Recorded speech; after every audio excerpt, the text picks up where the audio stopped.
आनंद मोहन मुख्यमंत्री नीतीश कुमार के आवास पर जाते हैं और आधे घंटे तक आनंद मोहन और नीतीश कुमार की बातचीत होती है।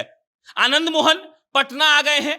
इससे पहले हमने आपको बताया था कि कैसे बक्सर में जाकर आनंद मोहन ने इस बात का ऐलान किया था कि नवंबर 2023 में पटना में वो एक रैली करेंगे जिसमें 10 लाख लोगों की मौजूदगी होगी। और उसके बाद उन्होंने इनडायरेक्ट तरीके से यानी कि अप्रत्यक्ष रूप से ये बताने का प्रयास किया था कि अभी वो आज भी राजनीति में उतने ही प्रासंगिक हैं जितना वो कभी पहले हुआ करते थे।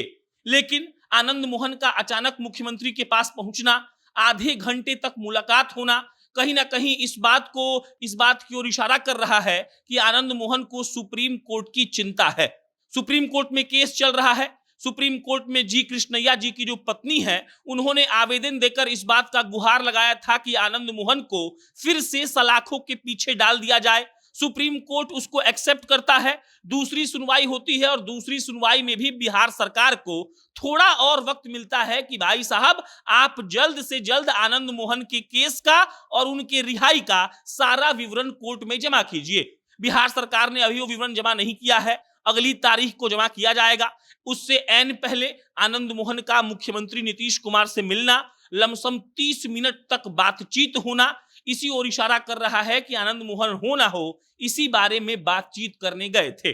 अब एक पक्ष और समझिए, आनंद मोहन के बेटे उसी बक्सर में भाषण देने आए थे और उन्होंने अप्रत्यक्ष रूप से भाजपा पर निशाना साधा था। मतलब ये कि आनंद मोहन भाजपा के करीब जाने के बारे में सोच नहीं रहे हैं, कम से कम फिलहाल तो नहीं सोच रहे हैं। उनके परिवार वाले बार बार सोशल मीडिया पर ये लिख रहे हैं कि सबको पता है कि आनंद मोहन के जेल से छूट जाने के बाद सबसे ज्यादा परेशान और सबसे ज्यादा दिक्कत में कौन सी पार्टी है। उनका इशारा भारतीय जनता पार्टी की तरफ है और आनंद मोहन भी एक तरीके से महागठबंधन के करीब नजर आ रहे हैं। दूसरा बात समझिएगा, आनंद मोहन जिस दिन जेल से रिहा हुए थे उस दिन कहा गया था कि जेल से लेकर उनके पैतृक गांव सहरसा तक बहुत बड़ा रैली निकलेगा।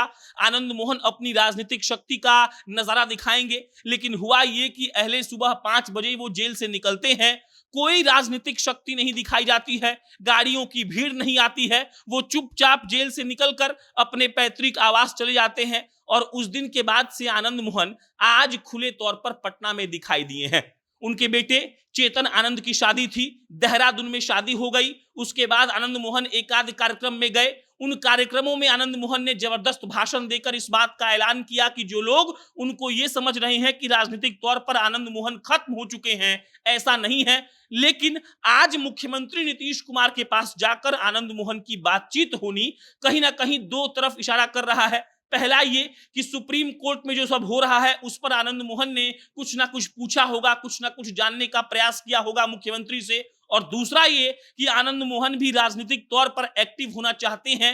हो सकता है कि उनके मन में ऐसा कुछ आया हो, वो मुख्यमंत्री के पास जाकर राय मशवरा कर रही हो सकता है कि उन्होंने अपने मन की बात बताई हो कि वो कौन सी पार्टी में जाना चाहते हैं। क्योंकि देखिए 24 की गर्माहट शुरू हो गई है। जो प्रत्याशी है या जो संभावित प्रत्याशी है वो अपने अपने हिसाब से गोटी फिट करने में लगा हुआ है। आनंद मोहन को गोटी फिट करने की जरूरत तो नहीं है, लेकिन कम से कम उनको मुख्यमंत्री को और उप मुख्यमंत्री को यह बताकर रखना होगा कि उनके दिमाग में क्या चल रहा है।